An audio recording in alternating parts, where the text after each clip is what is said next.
Everybody listen to We're Not Wizards, because we are the best, and we're not wizards, no matter what anybody says. Goodbye.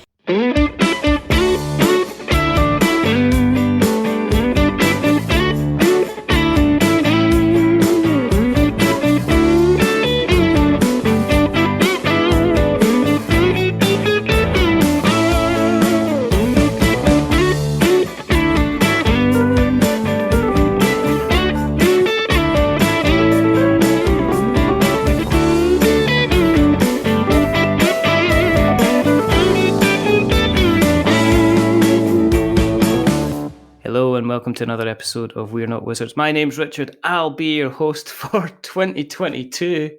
Yep. It's kind of like I should do a song or something like that, but I'm not going to bother. All I'm going to say, it's kind of good to be back. And maybe I'll just go away again. And this is just like a flyby kind of podcasting. Who knows? Who knows? It's been an interesting couple of years. There's been a lot of things to be looking after. There's a lot of things to be running after. In some cases, there's been a lot of things to be chasing after. So I thought if I'm going to be talking about chasing, I might as well get the person who's the actual embodiment of chasing. I've got Chase Estep from Runnaman Games, and we're going to have a chat about a couple of things. But the main thing is we're going to chat about his good self. So how are you doing, Chase? Are you well? I'm good. How are you? I am. Yeah, it's June. It's June. It's been far too long. It's nice. It's nice and hot and sunny. First of all, whereabouts are you in the world? So geographically speaking. Yeah, so I am in Oregon in the United States. So for us, summer actually basically just started last week. It was raining up until last week, and then summer hit, and then it was 95. So, we'll take it. Is it like somebody changed the settings in SimCity? It was, yep. And it was just like a button. It was like, what's this, first day of summer? All right, perfect. Here's your first day of summer. There you go. That's when you realise that you're living in some kind of simulation. Yeah. And I was joking with somebody the other day with everything that's going on. It's like somebody's got, you know how when you used to play SimCity and you used to get bored and you used to go into the disaster menu and just put all the disasters on at once. Yeah. And it's like, that's the kind of the current timeline that we're kind of living in. Right. I'm expecting Godzilla like, to kind of turn up at any second. Let's go with the clean slate. Let's just kind of clear this all off and start over. Yeah, and then start off with a coal burning power plant again. seems to be kind of the way. We're kind of taking it. It's kind of like a difficult way to do things on this, because normally when people guest on the show, they are coming on to give me their pound of flesh, which is what they normally do, right? By telling me about their life story. But then they also kind of talk about the game that they potentially have coming to a crowdfunding source near you, because obviously there's so many of them now. You can step outside and throw a stone and you'll probably hit a crowdfunding platform. They've just proliferated.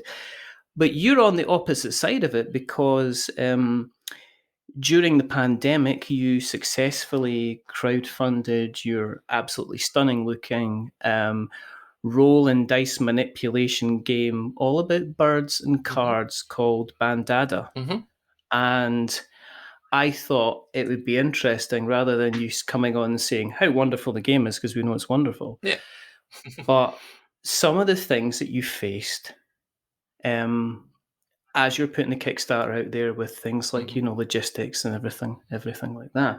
I guess the first thing is like, in terms of you kind of growing up and getting into the design kind of thing, what was your journey kind of getting into kind of actual game design itself?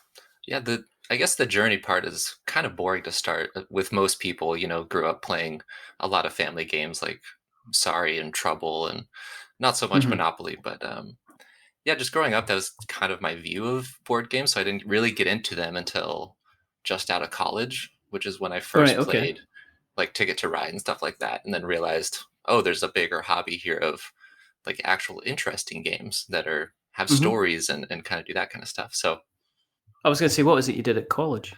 Oh, so I studied marketing, which is what I work in now. Oh, wow. So maybe I Okay. did this backwards because I'm doing the interviews after the game is already published and everything. I So didn't want to maybe say. marketing isn't my strong suit. Um, I didn't want to say. I didn't want to say is don't quit the day job. But then it's yeah, like yeah. that kind of is your Maybe, yeah, your huh? day job. Yeah. So yeah, got into kind of the hobby side of board games, and with any hobby that I do, I tend to just jump Mm, all in and really get into it. So once I started collecting a bunch of games, playing a bunch of games, designing was just kind of there as the next thing to do.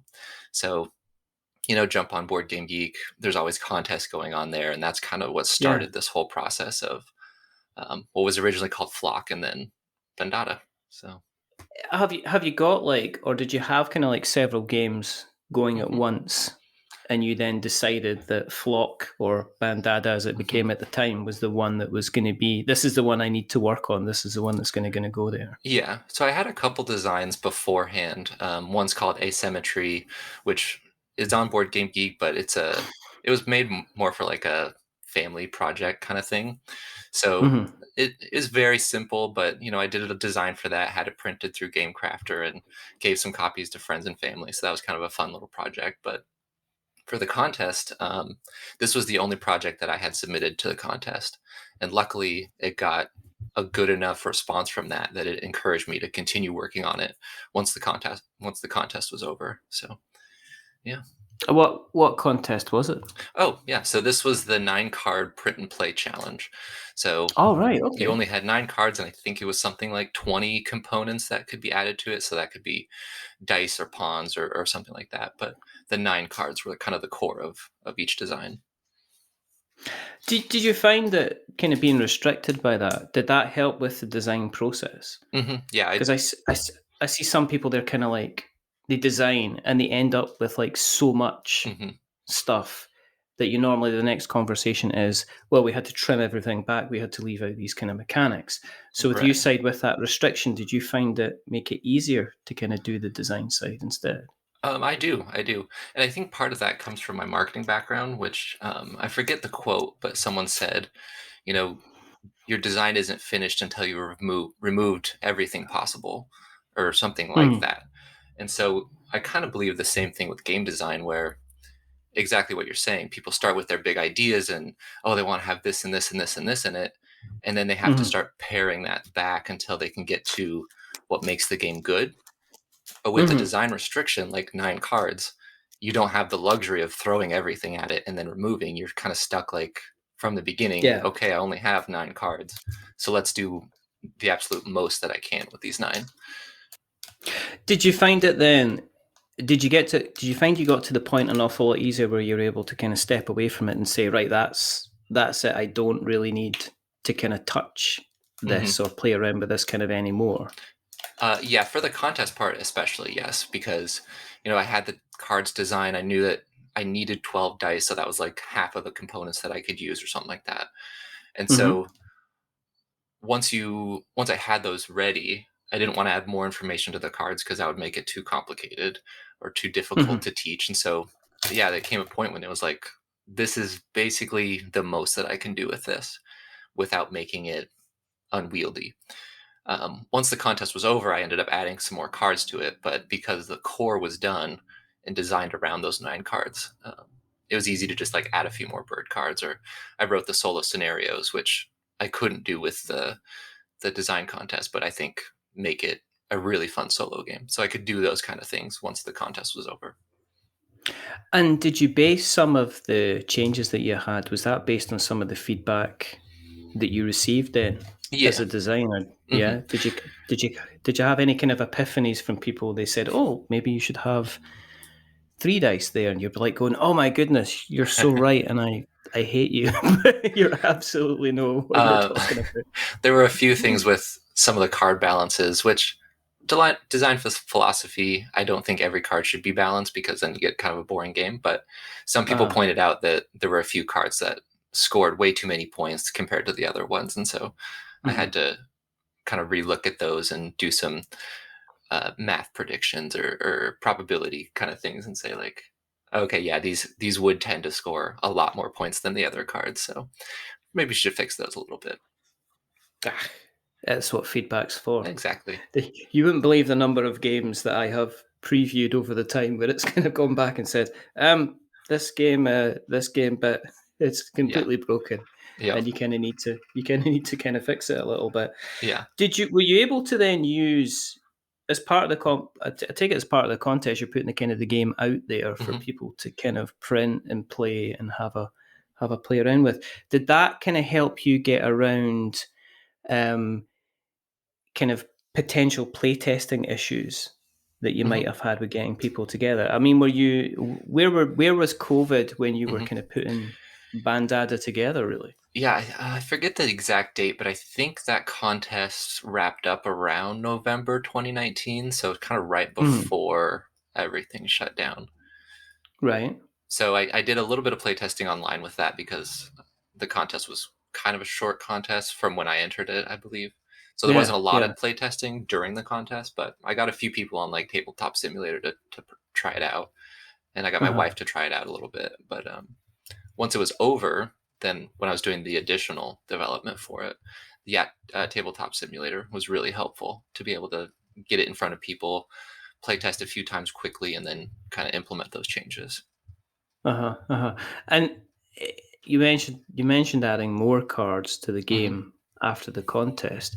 So is the final product, is that a completely almost different beast from what you started off in terms of the contest itself? I would say the 2-player game and the like solo versus the AI are basically the same, almost exactly the same actually. Right. But the solo adventure, the campaign mode, is completely added onto it. And then how the rounds work, because there's more cards, you don't have to shuffle after, I believe it used to be after 2 rounds. But now you can go through 3 rounds and then shuffle.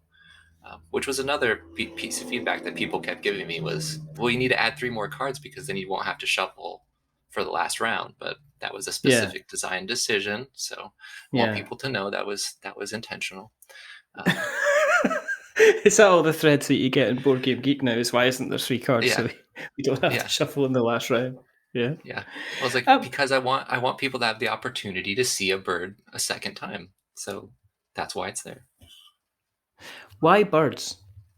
This is a great question that I get asked quite a bit, and I do like birds. I just released the first promo pack for Bandada, actually, which has birds from the Pacific Northwest, so birds that I've seen in my backyard, which has been kind of cool. But I'm not like a huge fan of birds, and so the way that came about was during the contest. I was looking at people submitting their designs, and they had this beautiful artwork, and they were professional graphic designers, and everything just looked great. And I was like, well, if I'm going to have any chance at winning this, I need to find some kind of artwork that I can use. And I remember seeing on, I think it was the Board Game Design Lab Facebook group, someone had posted like a link for public domain images that you could just search through and use. So I was like, okay, I'm going to find that, and I'm just going to look and see what's there and see what looks good. Because the illustrations remind me of something that you would see in kind of some kind of Victorian ornithological book. It's kind of like the style of artwork really appeals to me, because it's got this kind of thing where it's a lot of it's obviously anatomically correct, but there's also in some of the illustrations, there's this kind of ye olde worldy kind of exaggeration with some of the features on the birds, and you can imagine kind of flicking through a book in the library containing all of these illustrations. And I just I really like the fact that I think there's been a little bit of laissez-faire with the colouring as well on the birds. Maybe a little bit. But it leads to kind of like kind of some really lovely, kind of stunning looking kind of art. I think somebody went, should we have some orange and yellow there? Yeah. Cool. Put some blue in there at the same time. Make the whole thing kind of look a rainbow. So the game went through the contest, and you got your feedback, and the contest finished. So what makes you decide then to say, right, actually, I'm going to take this to the next level and see about kind of maybe actually making it become a kind of reality. Did you pitch to any kind of publishers kind of first of all, or were you pretty kind of, I'm just going to take this to Kickstarter and kind of see what happens? Right. Yeah. So after the contest, I did a little bit of tweaking to the game, added those few cards, and then left it on Board Game Geek as a free print and play file. So anyone could go there. This is right when the pandemic was starting. So I said, and looking back, it's kind of funny, but I said, as long as the pandemic is here, because we thought it was just going to be for a few months, this will be a free print and play that people can download. And it's still there. It's still a free print and play that people can download with that original design and artwork. But because of that, it got shared by a few people online, and people started downloading it, printing it, playing it with their families, because that's all they could play with is, themselves with the solo mode, or maybe with a spouse, or maybe with a kid. So people were playing it and giving feedback saying like, oh, this was so great. It was really easy to play. I could teach anybody, but there was a surprising amount of strategy there. I really liked it. And it was 10 minutes, and, it was fun. We played 3 games, and it was really cool to see like all the birds and stuff. So getting that feedback, and seeing people actually enjoy it prompted me to start looking at, well, maybe pitching it to people, or maybe, running it as a Kickstarter project or something like that. And so I did pitch it to a couple publishers through like open design days, where they would say like, hey, we're calling for this kind of game. And I would pitch it to them, but no one seemed interested after a couple. So I figured, as with most things, I'll dive head in, and I'll just see if I can do it myself. I'll just, I'll do it. You're like Thanos. I'll do it myself. Basically, Fine. reaching for your exactly. Yeah. And the reason that we're going to be dropping in kind of little Marvel sound bites is that it appears that Chase is a little bit of a Marvel fan, as am I. So we're going to drop in random references. Hey, you know what? That we're going to pick up on. I could do this all day. Yeah, I'll be with you till the end of the line. All right. So did you? I mean, one of the things. I mean, you can't avoid the kind of, I guess, the swan in the room, which would be, Wingspan. So did anybody kind of go, oh, it looks like a card, or a smaller kind of cardy kind of version of Wingspan? Did you get anybody kind of come back to you with that at all? Yeah, more than a few. Surprisingly, not so much in the playtesting phase. A few people said like, oh, the artwork kind of reminds me of Wingspan, or Wingspan's really popular right now, so it makes sense to, to go with the bird theme. But honestly, because of the way I found the artwork for this, it was never really a factor of, oh, Wingspan's popular, so I'm gonna design this. It was, I'm gonna design this, and it kind of fell into looking like Wingspan. But yeah, people so said, it comes like, back to this whole marketing thing again. Yeah. Like, you should be thinking about, I didn't do it for marketing. Right. I did it because it was the only free. So literally, in effect, it might have actually potentially been about lizards. Absolutely. Or donuts, hippos, or small feet, or different types of mice, or teapots. I mean, just depending on the type of free art that was available at the day.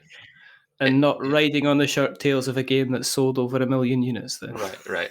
If there was a book called Teapots from Far Off Lands instead of Birds from Far Off Lands, it would have been a completely different game. I'm not being funny here, but I think there's a possibility of a sequel to Bandada, which would, I think, Teapots, definitely. I think, and there's also a scoring opportunity between how long the tea bag stews in the pot, and the type of tea that you have, and how many people you've got to serve it for. And it's a rolling dice game based around the Bandada mechanics. Let's design it after the show, Chase. Right. I mean, it's already half designed in my head, so I think we're ready. I'm the other halfway there. Right. I could do the illustrations. I think we could do some lovely kind of we could do a kind of watercolor work, you see on the Japanese kind of pottery and stuff. It's there. The idea's there. Let's. We're just gonna kind of have to make it happen, kind of that way. So teapot game aside, which we're gonna kind of come back to. Nobody knows what's happening with the pandemic. I mean, obviously, through the middle of it all, people are going, right, this just seems to be the gift that keeps on giving. It just seems to go on and on and on and on. Did you think, well, I'm just moving this forward, I'm now committed? And was there any part of you that said, actually, let's hold off until we find out what's happening in the world? Or were you just, nah, it'll give me something to do. I'm not doing very much at the moment. I need something to focus my mind. It was kind of a strike while the iron's hot thing where people had the print and play files. They were enjoying it. The contest ended. When was that? Oh, I guess it was almost a year later. So it was February 2021. And I just decided, like, if it's not now, then it's probably not going to happen. So I have to kind of go for it now. And so that's why I ended up running the Kickstarter in February of 21, because if I'd waited, I would have lost interest in it, maybe moved on to something else. And so I just I wanted to get it done before that happened. And because you said, I mean, you put it on Kickstarter, and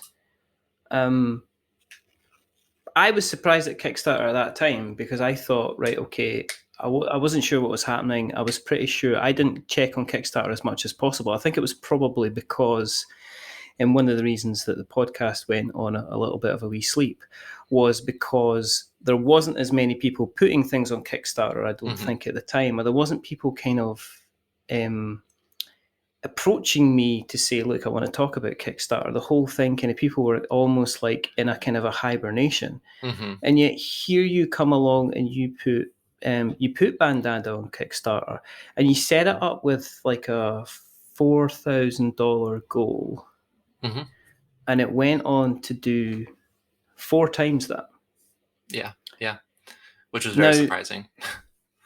Okay, so and you can answer this question as honestly or as marketingly as you want. Okay, so honestly, yeah.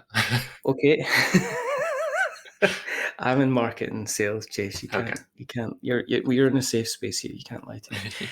Was the 4,000 goal? Was that the actual goal to make everything, or was it a smaller goal to get people through the door to kind of get it funded? Or right?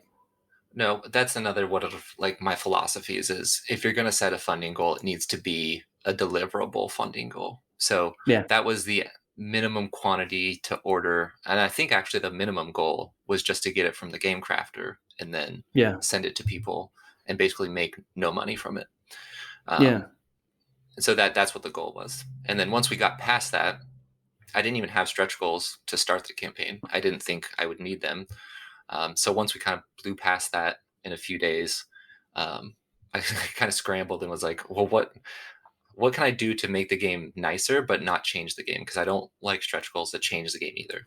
So that's why we got the marbled dice, and that's why we got the slightly larger cards and the magnetic box. Oh, and the graphic design from Dawson, which turned out very well. Oh no, I mean, it looks. I mean, it's kind of got it's got a little bit of a Yieldy World kind of feel. Do you know what I mean? I kind of love the lettering, and I really, really like the art. I'm a big sucker for art, as anybody that's listened to the show will be kind of aware of. But were you at any point were you kind of sitting there going, I'm going to need a bigger boat, because I'm not sure. I'm kind of not sure kind of what else I can do to kind of stretch this kind of even further, really. Yeah, and near the end, it was like, well, if this does get much bigger, I was just planning on fulfilling it from my house. Am I going to have to try to find a fulfillment partner? Am I going to have to, how many am I going to have to order? And so it stopped right at that threshold where I still had all the games delivered to my house. I packaged them all up myself with my wife, and then labeled them all individually and sent them out. But it was right on that threshold where it was like almost too much to handle, but it ended up being okay. And now I still have, 15 boxes in my office with Bandada in them, which is kind of cool. That is kind of cool. one of the things that is going to come up and comes up again and again at the moment is, you mentioned the fulfillment side of things and fulfilling from yourself. Did you get this printed in the States as well? So was this printed through the Game Crafter, or did you actually get it printed in kind of China and then shipped over to you? Mm-hmm.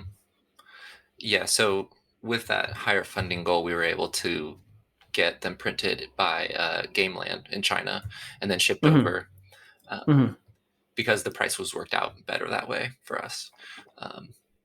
Yeah. And how did it? Because yesterday, okay, as a quick aside, the pledge manager came out for Unsettled from Orange Nebula, and basically the threads started hitting the Facebook group for Orange Nebula, which was, I've just gone in to check my pledge and finish off my pledge, and I've noticed the shipping has gone up by double, or my shipping was $21, it's now up to $75 kind of dollars. Were you hit with any of those prices, or by that time did you manage to kind of just get the games out before it had turned into the kind of the wonderful festival, right, as it is just now? So I was very conservative with my cost projections. So luckily, on my end, shipping didn't end up costing that much more than I estimated it would. And maybe somewhat beneficial, being a first-time Kickstarter runner, I didn't know how to charge shipping after the the campaign was over. Right. So I just charged it in Kickstarter, and then I couldn't charge people more. So that was kind of nice, I guess. But no, because of those, I had allotted that money for shipping. I ended up doing okay on that end. I lost a little bit with international shipping in some places, but for the most part, it wasn't too bad. You probably lost it sending it to me. No, surprisingly, it was just a few countries, so it wasn't too bad. But well, that's okay. Yeah. That's okay. With the current situation being as it is, are you kind of glad that you managed to get out when you did, and you're not having to kind of stare down the barrel of the gun at the moment, which is kind of international shipping just now? Yeah, I mean, it was still bad when I got it. Like, it sat in the port in Tacoma for about a month since, like, from when it was offloaded to when I actually got it. So there was still a lot of delays from that, and like, trying to work with all of that stuff by myself, because again, I was just doing everything myself for the first time. So I'm glad it's over. I'm not sure that it's better or worse necessarily now, but I'm glad it's over. So did it? I take it. Did it wipe out potential kind of profit that you could have made, that you could have put back into Runnaman games then? The amount of profits we were going to get is pretty small anyway, and so I mean, I feel like I did a pretty good job with cost projections, and so we kind of hit all of those, and I made what I thought I was going to make from the Kickstarter, and then I still have games left over that I can sell, and that'll kind of go into the next project if there is one. All right. Okay. So COVID is no longer a thing. Well, it is a kind of a thing. It's not recognized as a thing. It is. And it is. It is, and it's kind of like an invisible big marshmallow that floats about, and then somebody occasionally goes, "Oh, look, there's a really big marshmallow," and it's like, yeah, that just floats about. We kind of ignore it though. Yeah. Are you going to? How are you going to look at selling the rest of the product that you have? Are you going to be going to cons? Are you going to be have you set up an online store for it? Yeah, so there's the Runnaman Games website, runnamangames.com, that has it on there. And then I have some of my favorite retailers in the Portland area are carrying it because I like them and I wanted them to have it. So I asked them and they were like, yeah, we love supporting local designers, so we'll carry it in the store. Beyond that, a couple stores, like one in Canada, one in kind of farther out in Oregon, have contacted me directly and said, we want to sell it. So, they have copies now. But because it's such a small amount, I'm not doing a ton of outside retail sales and just kind of letting it trickle in as people find it. Is the sales being kind of steady from the site then as people kind of pick it up and find it and stuff like that. Yeah. And it's funny, you can kind of see when someone talks about it online because there'll be a little bump in sales. And so I'll search around and be like, oh, okay, yeah, the Game Table posted an Instagram post about it today. So that's why we got a little bump in sales. Or Before You Play posted a video and then we saw a bump in sales. So you kind of see when these little content gets posted and you kind of see little bumps. It's like marketing. Oh, yeah, it is kind of like marketing. Oh, I didn't even think of that. What is it? Okay, so I mean, the games to the side. What kind of marketing do you do? What are you involved in? Is it online stuff? Is it kind of projection stuff? Is it project kind of stuff? Yeah. Or so I do digital advertising. So oh wow, okay, like Google AdWords and stuff Google like ads, that. Facebook ads, all that good stuff. Oh, cool. Okay, I'm in e-commerce marketplaces myself. Okay, so I do kind of Amazon and eBay and things like that. Gotcha. I deal with Jeff Bezos's crumbling mansion. Yes. as we kind of call it. So, so with the game sitting there, and I mean, I'm obviously joking about the marketing because I know how it's like people say, is it like witchcraft? It's like, well, it's kind of like that, but at least in witchcraft, you kind of eventually get some kind of result. Right. You kind of know what you're doing. You can exactly. There's a spell book in front of me, and I know if I cut this frog in half, it's going to help me cure my acne, kind of thing. But with digital marketing, it's like I don't know. I've used these keywords, and last week everything was fine, and this week they changed the bloody algorithm. Exactly. And if I ever get hold of the person that controls the algorithm, I'll have some stern words to say to them. But now you're on the other side of it. You've got your games kind of sitting there, so. Have you been able to, is it giving you, because you're not in the situation where you're like, I need to market this to get people to back it. You're on the other side of it, which is I now need to market this to kind of look at shifting kind of projects. So has it been like an own little kind of hobby marketing kind of situation where you've kind of like, you're able to dabble in different things and see kind of what works and what doesn't work, almost like treat yourself as the kind of like the client kind of thing? Yeah, kind of. Yeah, now that the games are here, I did run a couple Facebook ads just to see like how they would work and what it's like to advertise a game compared to a university, which is basically what I'm doing now. So it's like it's a very different audience. It's a very different message, and they did okay, but it was interesting to see kind of how that process works on this end rather than being on just the manager side of things. Yeah, I use Facebook ads when they offer me free money. Yeah, that's the nicest time to do it. I generally not gone out. I think when we first started the podcast kind of years and years ago, I spent kind of like £10 because this is what you do. You don't throw like hundreds and hundreds of dollars. I'm a tight-fisted idiot. So what I did is I threw like a £10 at it and thinks, right, I'm going to take over the world with this £10 of money. And obviously I got lots and lots of, I got about, 30 people visiting the page and nothing podcast wise at all, because I'm just not kind of versed in that. But I mean, I see you've done TikTok stuff. Yeah. A little bit of TikTok and lots of pictures on Instagram. Are you like me kind of try TikTok to see what happens, or are you, because I guess one of the ways I saw you was kind of like I saw the kind of you playing like this is a quick playthrough of how Bandada works. What do you think of it as a platform? I like it as a platform, honestly. On the personal side, I like it. It's the algorithm does a good job of showing me things that are interesting, that I think are interesting.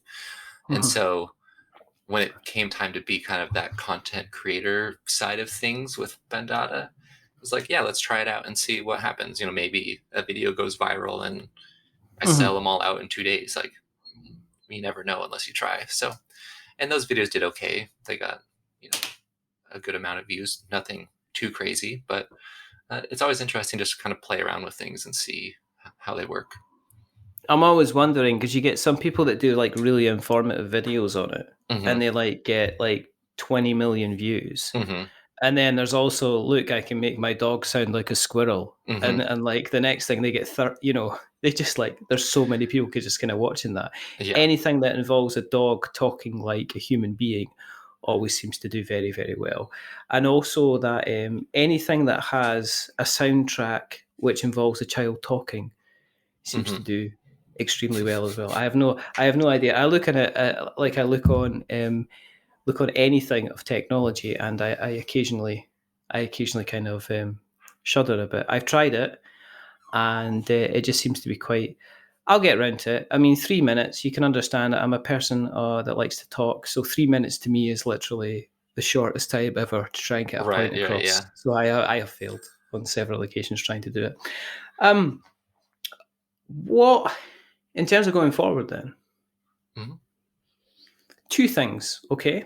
Let's talk about the obvious thing, which is, do you want to tell us about the game and how you play it and what it is? Because I've just like, we've went, it's 35 minutes in and we've not actually talked about what Bandada is. And if we would be sitting there going, yeah, he's talking about the game, but he's not actually saying what it's about. I'll pass on that one. There's enough videos out there people can figure out how to play it. On. 30 sec. Give me your elevator pitch, Chase. Don't let me. Elevator pitch? That sounds like marketing speak. I don't know what that is. Oh, come on. Okay, give me your escalator pitch. I don't know. Give me your golf pitch. I don't know. Tent pitch. Yeah. So Bandada is a 1 to 2 player game about drafting birds and that manipulate dice, and then those cards have scoring conditions on them that score you points at the end of the game. So one card may be beneficial for you to manipulate the common pool of dice, but the scoring might not be the best, or vice versa. And the game is around balancing those actions and scoring to score the most points. And then there's 2 solo modes, because I'm a big proponent of being able to play games solo. There's a solo versus an AI that takes 5 to 10 minutes, very quick. And then there are, I think 12 solo campaign story missions that kind of walk you through a story in the box. So, and you've got hidden objectives. And hidden objectives and birdseed tokens, which I'm currently reworking because, all honesty, I don't love how the birdseed tokens work. Oh. Yeah. Okay. That's a bit of a shame. Because they're my favourite bit. I'm only... No, I don't... I'm only joking. I'm just pulling your leg. What's next? What's next? As says Mickey Mouse, you gotta press a button first. What's next? I guess one of the questions is, where'd you get the name of the business from? Is it because you do a lot of running? Oh yeah. That's basically it. So in high school, I was a track and cross country runner, and I had a friend that wrote a comic about me, and they called it Runnaman, and I was Runnaman. No. So I was like, you know what? I'm just going to use this. I've used it since then as my gamer tag for anything, basically. On Twitch, really? I started streaming run-throughs of Super Mario 64, and my name there was Runnaman Games. So really, I already had the social media profile, so I said, let's just keep it going, and we'll have Runnaman Games. So, okay, why haven't you done a game about running then, Chase? Come on. Well, because if you think about it, that wouldn't be a very interesting game. Why? Well, of course it would be. Okay, right leg, talk about the leg, teapot. Right leg, left leg. No, it's not. It's a resource management, stamina-based game where you literally have a card and you've got an ability to move resources around the body in order to decide. You've got to obviously go between you've got 3. Okay, let's do this, right? 3 parts of the body. You've got the mind part, okay? You've got the main body part, and you've got the legs part. And what you can do is, depending on where you are in the game, you've got to move resources between the head, the body, and your legs. Right. Depending on the game. So at some point, it's actually more beneficial to have the resources in your mind as opposed to having them in your legs, because you'll reach kind of pain barriers. You'll understand this if you're doing long. Yeah, you just put that out of your mind. You should never allocate any resources to your mind, as far as I'm concerned. Well, I mean, you're the runner and the game designer, so you should know. But I'm just talking you could have different types of running, and you could define what resources you put in different places. Welcome to Game Design 101. There you go. So here's my question, Richard. Right. When is your game coming out? Because you've got at least 2 or 3 ideas now. I know, but it's sitting down and getting them done. basically. I mean, that is Yeah. where we are. I don't know. That's the thing, because I have a lot of ideas, and all these things kind of like take up a little bit of time, and then it's actually sitting down and kind of getting them done. And also, I have the dog, Mm-hmm. and the dog is here, and he takes up an awful lot of time, and he might actually be at the door just now, Yeah. barking away because he wants my attention. So that. There has been games that there was like the Weather Dogs Gods game. There was kind of like the baking game. There has been like a dwarf game based around football, which I've just made up on the top of my. But maybe there is a running game. Maybe there is a making tea game. Maybe there is trying to record a podcast while you've got an anxious dog in the background type game. Who knows? These are all possibilities. And I think the most obscure themes and settings for games make the most interesting games. So maybe we're onto something. We could be. We should. We do not know. In terms of when, do you still keep up with the running then? Yeah, I went for a run yesterday. So not competitively anymore. It's more just for health.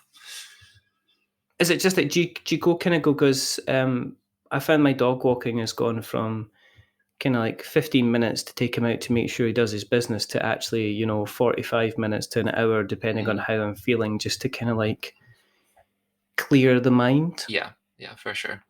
And that's honestly when I do a lot of my like game design thought process. I'll listen to Board Game Barrage or something like that, and then as they're talking about games that I'm running, I'm just like going through ideas and mashing mechanics together in my head, and that's kind of like the best time for me to think about those kind of things, because nothing else is really happening. I'm just in my zone running and thinking. Yeah, I mean, sometimes when I'm walking, I'll listen to music, but that's because I want to listen to music. But other times I will just not listen to anything at all, and I'll just walk about and appreciate.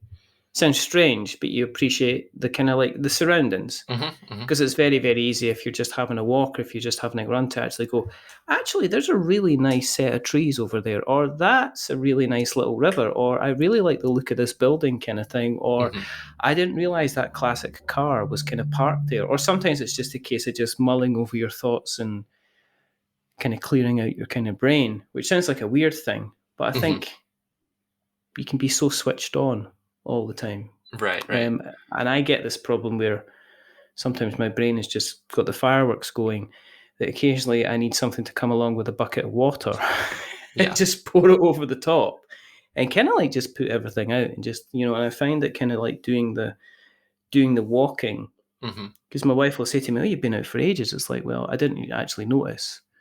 Right. Exactly. Before I realized, I remember leaving the house. I remember coming back into the house, but I don't really remember the kind of the part in between. Kind of going, if you know what I mean. Which is nice sometimes. You just kind of lose yourself and have some time to yourself. Exactly. So, as I was saying, so game wise, I mean, you kind of left the statement hanging in the air that it might be another game or there may not be another game. So, are you? I mean, now with people kind of getting back to playing kind of on a face-to-face basis, are you deciding to kind of maybe I'm just going to go back to maybe the playing the games and enjoying the hobby again, because I missed that side of things, which a lot of people, or do you have a couple of other games that you would like to kind of get out there? Yeah. Definitely playing with, my old friend group in person has been a nice thing to get back to that we didn't have for a long time. And so I'm trying kind of just to enjoy the hobby right now. Being a designer, publisher, fulfillment warehouse is a lot of work. And I was at the point where I kind of felt like if I jumped straight into another game, I would lose all passion for this hobby because it would just be a job at that point. So taking a step back, just playing some games and enjoying the hobby again is kind of the focus right now. I do have a few ideas that I'm mulling around, but nothing near a final state to be put on Kickstarter or even really play tested at this point. But yeah, if I do another game, it'll be something that I really want to play. Mm-hmm. Trying not to do the, oh well, I had a successful game, so now I have to put out a game that everyone will like because I got to ride the wave of interest and make sure it hits these key demographics, and you know, it'll always just be stuff that I want to play. So Yeah, I have seen that, and I have seen people kind of. It's isn't it what they call the difficult second album? yeah, Where you have that really good kind of bit of success, and then the second thing that comes out, it just doesn't hit the kind of the mark. I think I'm trying to think. The guys that did the company that did Dwellings of Eldervale, I think they had obviously a massive campaign with that. And then their next game was a kind of a more abstract, kind of color based game that I don't think kind of funded as well. Because I think they had the audience that were expecting to be moving big minis around a map and right, collecting resources. And instead they kind of got this abstract kind of adding color to each other kind of games. And I think a lot of people kind of bounced off it yeah, kind of kind of pretty quickly, which is kind makes of sense. which is, yeah, I mean, it happens. I'm always. I mean, people always talk about. One of the worst things that ever happened to films was the fact that Star Wars was a success for George Lucas because we never saw the other films that he could have possibly done, if you know what I mean. Right. And I think sometimes it's like, say somebody like say Isaac Childress, who's had obviously the big success with Gloomhaven and then Frosthaven. Right. You got to wonder if he hadn't had those successes, would we be getting kind of different games from him? Would he be designing at all, kind of thing? Which is always kind of like an interesting, an interesting kind of thing. Or in terms of kind of like the bigger picture, has life changed for you over the kind of the pandemic? Then, I mean, are you now? I don't know if you're working from home before. Are you now back in the office, or did you go kind of hybrid? Are you now working at home more, or Right. Yeah. We went remote for a little bit. I'm lucky enough to live 2 blocks from the campus that I work at. So All right. once we went back into person, it was pretty easy to make that transition again because Mm-hmm. I still walk home for lunch, and I you know Ugh, it's a very easy commute for me. So yeah, we're in the office now, but I have the flexibility to work from home if I need to or want to. So that's okay. Is it actually kind of? Are you actually working in the digital marketing for a university? Is that what you're doing yeah, for them then? Oh, that's kind of cool. That must be interesting. Kind of got it to be is. kind of hip and cool and encourage people to kind of join the university, and It at the is. same Yeah. time make sure that you kind of look academically proficient, so people just don't say, Yep. "Hey, they're wanting everybody to come along here and party." It's like, no, we're getting people to party and learn Exactly. at You're the going to same party time. in a different country because it's study abroad and that's a cool opportunity, or yeah, no, it's a fine line between, these are high schoolers that we're advertising to, but also this is Yeah, an education for a university. Like yeah. it's got some weight behind it. Which is kind of interesting as well. Lots of things going on in America. Lots of things going on in the world. I think the pandemic has changed the world. I don't think I'll ever be the same. I'm personally kind of still Hmm. doing an awful lot of remote working. I'm going into the office tomorrow, which is kind of one of these strange things because it was kind of like I was wanting to go back into the office, and then petrol is now the price of liquid gold, Yep. basically. It's kind of like I'd like to come in, but I'd probably eventually need to get a mortgage in order to Yeah. afford the kind of the drive into work the way that the price of gas is going. But that is another thing. Yep. Um, Thank you very, very much for joining me. Yeah, I absolutely. really appreciate your time. If people want to find you on the internet webs, where do you exist on the internet webs? So I'm at most places. You can either follow Runnaman Games or you can follow me directly, Chase Estep. That's usually the two places that I'm found, the two names that I'm found at. Fantastic. I'll make sure, obviously, that we put all of the links into the show notes so that we've got notes to show. If you want to follow what we're up to, oh my goodness, and it's been so long, you probably are. either bored of following me or have gone somewhere else that actually record podcasts like Board Game Snobs, or Spawn Sporadically Bored, or even 5 Games for Doomsday. And they're all wonderful podcasts, but they're not me. And if you want to keep an eye on what I'm up to, then you can find us on Twitter, you can find us on Facebook. We've got our Facebook page, but we've also got our Facebook group, which you're more than welcome to join. There's about, 120 odd of us? And it's a very lovely, small, kind of tight-knit group, which is lovely. You can find us on Instagram. You can find us on... We've got our website. We've got our website where we write reviews. If you want to read what we've been writing, you can go to we'renotwizards.co.uk. If you want to check the back catalogue of podcasts, you can go to we'renotwizards.com. If you like what you've heard this evening, and you're like, it's been an age since we heard this person talk, and you want to maybe reward us for getting his arse in gear and actually recording again, then go to iTunes and give us a rating or a review. I'm so not used to doing this that my actual throat clammed up with the thought of saying this next sentence, which is, if you have enjoyed what you've listened to and you want to give us a rating or a review, go to iTunes. But remember, don't give me 10 stars because it'll make me big-headed, but don't give me 1 star because it will make me cry, and I don't need the emotional damage. Give us something in the middle like 5 because it's average, and I'm just a little bit average. But the person who's not being average is the one rather wonderful, rather fantastic, the most wonderful pursuit. It's Chase Estep. Thank you for having me. No, you're very, very welcome. There's only 2 more things to do. It's a goodbye from Chase. Say goodbye, Chase. Goodbye. Have a good one. And it's a goodbye from me. Remember, stay safe, roll 6s, make something awful, and check out Bandada. You can get it. It's a lovely... I've got the box here. Look, there's dice and everything. It's lovely, and the artwork is fantastic, and it doesn't take that long to play. But until the next time, caw-caw!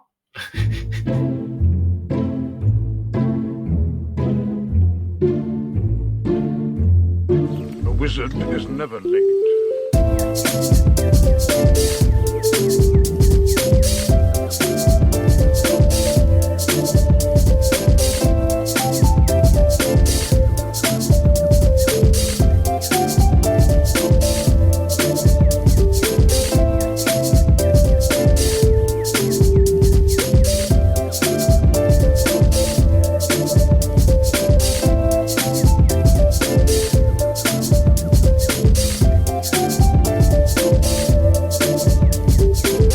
Nor is he early.